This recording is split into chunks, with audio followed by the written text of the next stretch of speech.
Your Highness, let me tell you, it was one long week.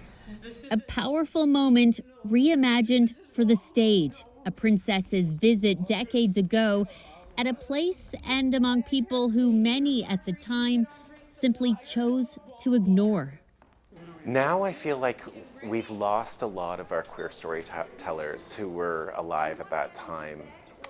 And I think that a lot of queer people of my generation have come into adulthood with a lot of questions about our history and a real desire to connect with those who are still around, to learn about where we came from and the many fights and struggles that have afforded us, you know, the privileges we live with today.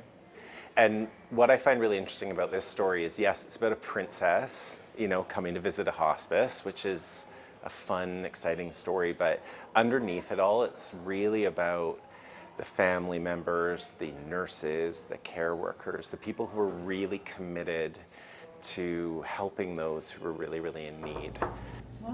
In the 80s, a diagnosis of HIV was not only a death sentence, it often included ostracizing, people cut off from family, friends, even the medical community, leaving many to die alone and in pain.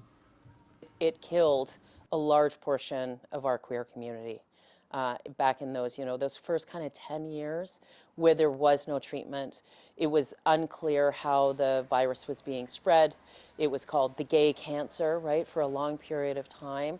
And so, folks that we work with today that survived that period of time, folks that supported people who were living with HIV and ultimately at the point of death, AIDS, there's still a huge amount of trauma that they carry with them because it was a loss of a community.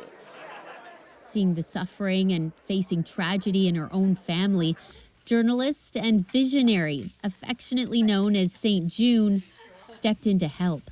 June Colwood was an incredible force. She opened up many organizations. She really recognized a need in society and community to support those that others weren't. And certainly people living with and diagnosed with HIV at the time were being left to die in very, very poor situations. And really recognized the need to create an organization that allowed people to die with dignity, with respect, and with the comforts of home around them. In 1988, Casey House opened doors on Huntley Street, becoming Canada's first freestanding hospice to serve people living with HIV. Then came that now iconic royal visit. Outside Toronto's Casey House, they were working to the wire to finish the ramp Diana would walk up. A show of genuine kindness and compassion, an image shared for the whole world to see. Nancy Rowe Lucier was there that day at Casey House with her father, Ken. She just has this aura around her that put us at complete ease and complete acceptance, and just really caring, about how my dad was and about how his care was and what Casey House was like, and really just wanting to know about him. I know that people at Casey House have talked about the Diana effect. What was it like for your family in the moments after that visit and the weeks that followed? The Diana effect, it was real for us. Princess Diana's visiting, and she's showing acceptance and love and compassion, and that lifts us up. That gives us a boost that we can manage. We can go back into our lives. When we leave Casey House, we can go home and feel a bit stronger in managing the stigma. Her experience and countless others were all part of the research process for playwright Nick Green. He says stories of kindness are needed now more than ever.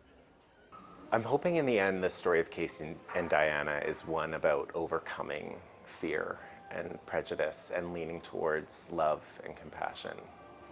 I think that the message that people can overcome what scares them the most or what they don't understand is so important right now as politics continue to be more and more polarizing, as we're seeing an increase in incidents of homophobia as well as so many other acts of violence.